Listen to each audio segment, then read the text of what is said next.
चंपक बहुत निर्धन आदमी था।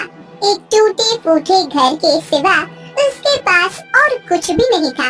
ना तो उसका घर था और ना ही कोई परिवार। एक दिन वो भूखा प्यासा जा रहा था। कैसी जिंदगी जी रहा हूँ मैं भगवान।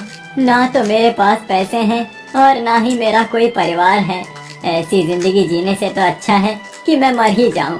वैसे भी किसी को मेरे जीने या मरने से कोई फर्क नहीं पड़ता। चंपक अपनी जिंदगी से तंग आकर नदी पर अपनी जान देने जा रहा था। तभी रास्ते में उसने देखा कि एक मुर्गी अपने एक अंडे के पास बैठी हुई है। तभी वहाँ एक बड़ा बिल्ला आता है। बिल्ला अंडे के पास आने लगता है। उसे पास आता हुआ देख मुर्गी अपने पंख फड़फड़ाने लगती है। बिल्ला उस अंडे को अपने मुंह में पकड़ लेता है। बचाओ, कोई मेरे बच्चे को बचाओ। मुर्गी की आवाज सुनकर चंपक वहाँ जाता है। मुर्गी के अंडे को बिल्ले के मुंह में देखकर चंपक वहीं पड़ा हुआ एक डंडा उठाता है और बिल्ले को पीटने लगता है। छोड़ छोड़ उस अंडे को। एक माँ के सामने उस बच्चे को खाने वाला है तू। छोड़ दे उसे। चंपक जोर जोर से बिल्ले को पीट रहा था। बिल्ला अंडे को छोड़कर भाग जाता है। फिर तुमने आज मेरे इस अंडे की रक्षा करके मुझ पर बहुत बड़ा एहसान किया है। नहीं, मैंने कोई एहसान नहीं किया। ये तो मेरा फर्ज था। लेकिन तुम एक मुर्गी होकर हम इंसानों की भाषा में कैसे बात कर रही हो? वो तुम्हें बाद में पता चल जाएगा। लेकिन ये बताओ कि तुम इतने मायूस होकर कहाँ जा रहे थे? मेरा इस दुनिया में कोई नहीं है। मैं बहुत गरीब हूँ। मेरे पास कोई काम नहीं है। मेरे जीने का कोई अर्थ नहीं है। इसीलिए मैं अपनी जान देने जा रहा हूँ। क्या जान देने जा रहे थे? जान देना ये किसी भी समस्या का समाधान नहीं है। लेकिन मैं जीकर भी क्या करूँ? मेरे जीने का कोई आधार नहीं है और ना ही कोई फायदा। नहीं, ये कोई उपाय नहीं है। तुम्हारी इस समस्या से बाहर निकलने में मैं तुम्हारी मदद करूंगी। ये लो, ये मेरा अंडा। कुछ दिनों के बाद इससे एक मुर्गी बाहर आएगी जो तुम्हें रोज अंडे देगी। तुम उन अंडों को बेचकर अपना गुजारा कर सकते हो। तुम्हें पैसे मिल जाएंगे और तुम अपना जीवन सुधार सकोगे। क्या मुर्गी रोज अंडे देगी?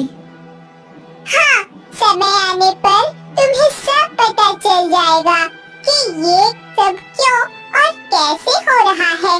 अभी तो तुम सिर्फ ये अंडा लेकर अपने घर जाओ और अपनी जान देने का विचार हमेशा के लिए त्याग दो। चंपक मुर्गी का दिया हुआ अंडा लेकर घर आता है। कुछ दिनों के बाद उस अंडे से एक बड़ी मुर्गी बाहर आती है जो आते ही कुछ अंडे डालती है। अरे, ये तो चमत्कार हो गया। इस अंडे में से तो इतनी मुर्गी बाहर आई हैं और उसने आते ही इतने अंडे डाल दिए। मुझे तो लगता है कि ये मुर्गियाँ कुछ चमत्कारी हैं। चलो अब इन अंडों को बेच कर आता हूँ। चंपक अंडे बेचने चला जाता है। दिन बीतते जाते हैं। चंपक अब रोज अंडे बेचने जाता था और उसे अच्छे पैसे भी मिलते थे। एक दिन, अरे चंपक, तुमने कितनी मुर्गियाँ पाली हैं?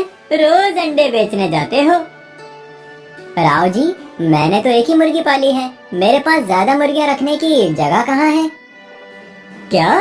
सिर्फ एक मुर्गी? एक मुर्गी इतने अंडे देती है रोज? कमाल है।